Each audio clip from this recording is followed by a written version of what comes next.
प्रभु तेरी वाणी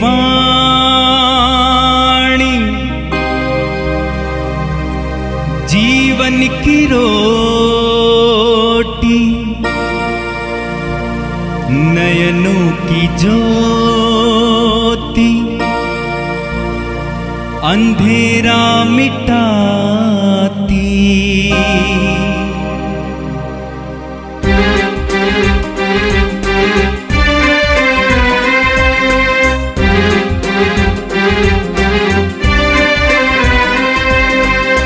प्रभु तेरी वाणी जीवन की रोटी, नयनों की ज्योति, अंधेरा मिटाती। प्रभु तेरी वाणी जीवन की रोटी, नयनों की ज्योति, अंधेरा मिटाती। वाणी वाणी वाणी वाणी वाणी पवित्र है, शाश्वत है, जीवन का मन्ना है। 27 जून शनिवार। पहला पाठ शोक गीत, अध्याय 2 वाक्य 10 से 14 और 18 से 19 तक। प्रभु ने निर्दयतापूर्वक यूदा के सब घरों को नष्ट किया। उसने क्रोध के आवेश में आकर यूदा के सब गढ़ों को ढा दिया। उसने उसके राज्य और उसके शासकों को अपमानित किया और मिट्टी में मिला दिया।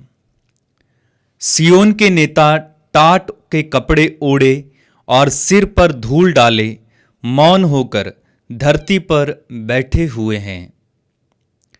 यरूशलेम की कुमारियां सिर झुकाए बैठी रहती हैं। मेरी आंखें आंसू बहाते बहाते बुझ गई हैं। प्रजा की विपत्ति देखकर मेरी अंतड़ियां ऐंठ रही हैं। मेरा हृदय पिघल रहा है। बालक और दूध मुहे बच्चे नगर की गलियों में मर रहे हैं। वे अपनी माताओं से पूछते हैं, रोटी कहाँ है? वे घायलों की तरह नगर की गलियों में बेहोश हो जाते हैं और अपनी माता की गोद में प्राण त्याग देते हैं। हे यरूशलेम, तू किसके सदृश है? मैं तेरी तुलना किससे करूं? हे सियोन, मैं किन शब्दों से तुझे सांत्वना दूं? तेरी विपत्ति समुद्र की तरह अपार है, तुझे कौन बचा सकता है? तेरे नबियों ने तुझे असत्य और कपटपूर्ण दृश्य दिखाए। उन्होंने तेरे कल्याण के लिए तेरे पापों को तुझ पर प्रकट नहीं किया। उन्होंने तुझे व्यर्थ और भ्रामक भविष्यवाणियां सुनाई। तू सारे हृदय से प्रभु सियोन के रक्षक की दुहाई दे। तेरे आंसू रात दिन नदी की तरह बहते रहें। तू प्रभु को निरंतर रोते हुए याद कर। तू रात भर प्रभु की दुहाई दे। अपना हृदय पानी की तरह प्रभु के सामने बहा दे। अपने बच्चों के प्राण बचाने के लिए प्रभु के सामने हाथ उठाकर प्रार्थना कर। वे गलियों के नुक्कड़ों पर भूख के कारण बेहोश पड़े हुए हैं। यह प्रभु की वाणी है। संत मत्ती के अनुसार पवित्र सुसमाचार, अध्याय 8 वाक्य 5 से 17 तक। यीशु कफरनहूम में प्रवेश कर ही रहे थे कि एक शतपति उनके पास आया और ये कहकर विनय करने लगा, प्रभु, मेरा नौकर घर में पड़ा हुआ है, उसे लकवा हो गया है और वो घोर पीड़ा सह रहा है। यीशु ने उससे कहा, मैं आकर उसे चंगा कर दूंगा। शतपति ने उत्तर दिया, प्रभु, मैं इस योग्य नहीं हूं कि आप मेरे यहां आएं। आप एक ही शब्द कह दीजिए और मेरा नौकर चंगा हो जाएगा। मैं एक छोटा सा अधिकारी हूं। मेरे अधीन सिपाही रहते हैं। जब मैं एक से कहता हूं जाओ तो वो जाता है, और दूसरे से आओ तो वो आता है, और अपने नौकर से यह करो तो वो यह करता है। यीशु यह सुनकर चकित हो गए और उन्होंने अपने पीछे आने वालों से कहा, मैं तुम लोगों से कह देता हूं, इस्राएल में भी मैंने किसी में इतना दृढ़ विश्वास नहीं पाया। मैं तुमसे कहता हूं, बहुत से लोग पूर्व और पश्चिम से आकर इब्राहिम, इसहाक और याकूब के साथ स्वर्ग के भोज में सम्मिलित होंगे, परंतु राज्य की प्रजा को बाहर अंधकार में फेंक दिया जाएगा। वहां वे लोग रोएंगे और दांत पीसते रहेंगे। शतपति से यीशु ने कहा, जाइए, आपने जैसा विश्वास किया वैसा ही हो जाए। और उसी घड़ी उसका नौकर चंगा हो गया। पेतरुस के घर पहुंचकर यीशु को पता चला कि पेतरुस की सास बुखार में पड़ी हुई है। उन्होंने उसका हाथ स्पर्श किया और उसका बुखार जाता रहा और वह उठकर उनका सेवा सत्कार करने लगी। संध्या होने पर लोग बहुत से अबदूत ग्रस्तों को यीशु के पास ले आए। यीशु ने शब्द मात्र कहकर अबदूतों को निकाला और सब रोगियों को चंगा किया। इस प्रकार नबी यशायाह के कथन पूरा हुआ, उसने हमारी दुर्बलताओं को दूर कर दिया और हमारे रोगों को अपने ऊपर ले लिया। यह प्रभु का दिव्य सुसमाचार है। मेरे प्रिय भाई और बहनों, हम पवित्र वचन पर मनन चिंतन कर रहे हैं। जब हम पवित्र वचन पर मनन चिंतन करते हैं तो वचन हमारे जीवन में कार्य करने लगता है। बाइबल हमें सिखाती है और हमारा अनुभव भी है कि ईश्वर ने मनुष्य को स्वतंत्र बनाया है। मनुष्य स्वतंत्र है। मनुष्य अपने लिए चुन सकता है। विधि विवरण ग्रंथ के अध्याय 30 उसके वाक्य 15 और 19 में और अन्य जगह पे भी प्रभु कहते हैं कि मैं तुम्हारे सामने जीवन और मृत्यु, भलाई और बुराई दोनों रखता हूं, तुम जीवन को चुनो। तुम जीवन को चुनो और अनंत काल तक जीवित रहो। हम भलाई को चुन सकते हैं या जीवन को चुन सकते हैं। हमारे जीवन की कई विडंबनाओं, कई दुखों और कई पीड़ाओं का एक मुख्य कारण हमारा गलत चुनाव है, हमारे गलत निर्णय हैं, हमारे गलत प्राथमिकताएं हैं, आर रॉन्ग प्रायोरिटीज। यहां पे हम लोग गिर जाते हैं। हम कुछ उदाहरण लेंगे। उत्पत्ति ग्रंथ में हम पढ़ते हैं कि ईश्वर ने आदम और हेवा की सृष्टि की और उनको अदन बगान में रखा और उन्हें आदेश दिया कि सारे वृक्षों के फल खा सकते थे, लेकिन एक पेड़ का, एक वृक्ष का फल नहीं खाना, उसको खाने से तुम मर जाओगे। लेकिन आदम और हेवा ने ठीक इसके विपरीत कार्य किया। उनका निर्णय गलत था और उसका नतीजा उनको भोगना पड़ा। उन्होंने गलत निर्णय लिया और उसका नतीजा उनको भोगना पड़ा। ठीक उसी तरह हम पढ़ते हैं कि सामुएल के ग्रंथ में कि इस्राएली जनता ने सामुएल से कहा कि हमें राजा दो। तब तक वे न्यायकर्ताओं के द्वारा चलाए जाते थे। उन्होंने कहा कि हमें राजा चाहिए। ईश्वर ने सामुएल से कहा, मेरी जनता से कहो कि मैं ही तुम्हारा राजा हूं। अगर तुम राजा चुनोगे तो वे राजा तुम्हारा शोषण करेगा, तुम पर अत्याचार करेगा और राजाओं के कारण तुम्हें अनेक प्रकार की विपत्तियों और दुखों का सामना करना पड़ेगा। लेकिन जनता ने माना नहीं। अंत में ईश्वर को उनको राजा देना ही पड़ा। इन दिनों आपने पाठों में सुना कि किस प्रकार राजाओं के गलत नीतियों और गलत कार्यों के कारण सारी जनता सताई गई। सारी जनता को पीड़ा अनुभव करना पड़ा, गुलाम बनना पड़ा। तो हमारे गलत चुनाव के द्वारा हमारी जिंदगी में बहुत सारी पीड़ाएं आती हैं। कभी कभी हमें लगता है कि हमारी पीड़ाओं और दुखों के बावजूद या दुखों के सामने ईश्वर मूक दर्शक की तरह खड़े हैं। कभी कभी हमें लगता है कि हमारे दुख पीड़ाओं के सामने ईश्वर मूक दर्शक के रूप में खड़ा है।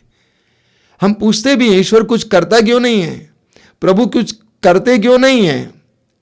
मुझे लगता है कभी कभी कि ईश्वर भी हमारे दुखों के सामने मजबूर हैं, क्योंकि हमने गलत निर्णय लिया। प्रभु ने पहले बता दिया कि ऐसा करना नहीं, करने से उसका परिणाम ये होगा। इसके बावजूद हमने गलत निर्णय लिया और उसका परिणाम हम भोग रहे हैं।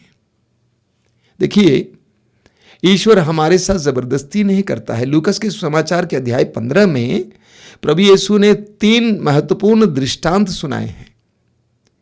उसके द्वारा प्रभु यीशु ने हमारे सामने ईश्वर के दिल को खोल के रखा है। खोई हुई भेड़ का दृष्टांत, खोई हुए सिक्के का दृष्टांत और उड़ाऊ पुत्र का दृष्टांत। हम वहां पे पढ़ते हैं, हम देखते हैं कि चरवाहा गड़ेरिया अपनी खोई हुई भेड़ को ढूंढता है, वो नारी अपने खोए हुए सिक्के को ढूंढती है, लेकिन उड़ाऊ पुत्र का पिता उसको ढूंढ कर नहीं गया। हम वचन में नहीं पढ़ते हैं ऐसे। उसकी वापसी पर उसको गले लगाने के लिए वो तैयार थे, क्योंकि वह स्वतंत्रता पूर्वक गया था। ईश्वर हमारी स्वतंत्रता का ख्याल करता है, सम्मान करता है। आज के पहले पाठ में आपने सुना कि इस्राएली जनता ने और राजाओं ने ईश्वर के विरुद्ध कार्य किया या ईश्वर की आज्ञा का उल्लंघन किया, उसका क्या परिणाम था। बहुत ही दर्दनाक वर्णन हमें आज सुनने को मिला है। क्या लिखा हुआ है? सियोन के नेता टाट के कपड़े ओढ़े और सिर पर धूल डाले मौन होकर धरती पर बैठे हुए हैं। यरूशलेम की कुमारियां सिर झुकाए बैठी रहती हैं। प्रजा की विपत्ति देखकर मेरी आंतड़ियां ऐंठ रही हैं, मेरा हृदय पिघल रहा है। बालक और दुधमुहे बच्चे नगर की गलियों में मर रहे हैं। वे अपनी माताओं से पूछते हैं, रोटी कहां है? वे घायलों की तरह नगर की गलियों में बेहोश हो जाते हैं और अपनी माता की गोद में प्राण त्याग देते हैं। कितनी दयनीय परिस्थिति है। ऐसी परिस्थिति में हमें क्या करना चाहिए? आज के पहले पाठ में यह भी बताया गया है कि ऐसी परिस्थिति में जब लोग दर्द पीड़ाओं में हैं तो क्या हम लोग हाथ बांधकर बैठे रहें या निराश होकर टूट जाएं, उदास होकर अपने विश्वास को त्याग दें, उदास होकर आत्महत्या की सोचें? प्रभु बताते हैं तुम्हें क्या करना है, हमें क्या करना है। वहां भी लिखा हुआ है, तू सारे हृदय से प्रभु सियोन के रक्षक की दुहाई दे। तू सारे हृदय से प्रभु सियोन के रक्षक की दुहाई दे। तेरे आंसू रात दिन नदी की तरह बहते रहें। तू प्रभु को निरंतर रोते हुए याद कर। तू रात भर प्रभु की दुहाई दे। अपना हृदय पानी की तरह प्रभु के सामने बहा दे। अपने बच्चों के प्राण बचाने के लिए प्रभु के सामने हाथ उठाकर प्रार्थना कर। वे गलियों के नुकड़ों पर भूख के कारण बेहोश पड़े हुए हैं। प्रभु हमें बताते हैं कि ऐसी परिस्थिति में हमें क्या करना है। आज दुनिया की परिस्थिति इससे भिन्न नहीं है। हम बार बार इन दिनों मनन कर रहे हैं। हम बहुत कठिन परिस्थितियों से गुजर रहे हैं। भूख, प्यास, बेरोजगारी, अन्य प्रकार की पीड़ाएं, मौत हमारे सामने हैं। तो हमें क्या करना चाहिए? क्या हम लोग हाथ बांध के बैठे रहें, निराश होकर बैठे रहें, कोसते रहें? ईश्वर को कोसे, दूसरों को कोसे? प्रभु हमें बताते हैं, तू सारे हृदय से प्रभु सियोन के रक्षक की दुहाई दे। तेरे आंसू रात दिन नदी की तरह बहते रहे। रात भर प्रभु की दुहाई दे। ये सोने का समय नहीं है, ये प्रार्थना का समय है। ये प्रार्थना का समय है। प्रभु के सामने अपनी प्रजा के लिए, अपने लोगों के लिए दया मांगने का समय है। ये कहने का समय है कि प्रभु हमने गलती की है, जिन्होंने भी गलती की उन्हें क्षमा कर। आज की तारीख को अधिकतर लोग ये मानते हैं कि जिस कोरोना वायरस से हम डरे हुए हैं, जिसने हमें डरा रखा है, दुनिया को बर्बाद कर रखा है, ये कोई प्रकृति की देन नहीं है।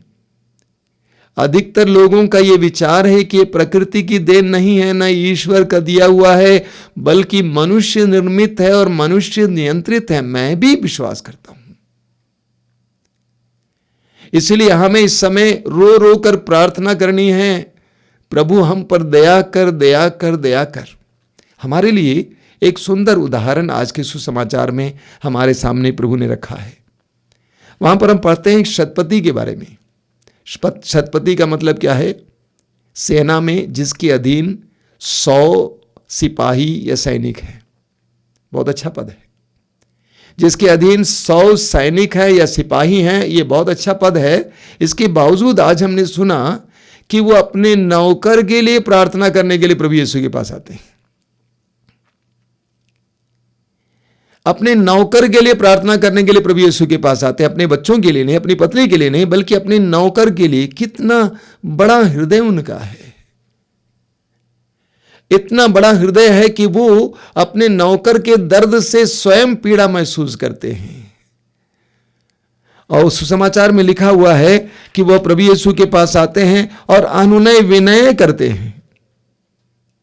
वचन में लिखा हुआ है, और ये कहकर विनय करने लगा, प्रभु मेरा नौकर घर में पड़ा हुआ है, उसे लकवा हो गया है और वह घोर पीड़ा सह रहा है। इतना बड़ा अधिकारी अपने नौकर के दर्द को महसूस करता है, और वह ये नहीं कहता है जाओ किसी डॉक्टर से मिलना, किसी वैद्य से मिलना, कहीं से दवा ले लो, बल्कि यीशु को खोजता है। उसे पता चलता है कि यीशु कफरनहूम में है, वहां पहुंच जाता है। मनन करना, इतना बड़ा अधिकारी होने के बावजूद अपने नौकर के दर्द पीड़ा को लेकर वो यीशु के करीब पहुंच जाता है। हालांकि वो अविश्वासी था, गैर यहूदी था, यहूदी नहीं था। कोई शंका नहीं है, कोई संकोच नहीं है, यीशु के सामने आ जाते हैं और अपने दर्द उनके सामने रखते हैं। पूरी घटना आपके सामने थी, किस प्रकार उसने अपने विश्वास को व्यक्त किया। जब प्रभु ने कहा कि मैं आकर चंगा करूंगा, उसने कहा मैं इस योग्य नहीं हूं। अपने विश्वास, अपने विनय, अपनी नम्रता, अपनी प्रार्थना के द्वारा उसने अपने नौकर के लिए चंगाई प्राप्त की।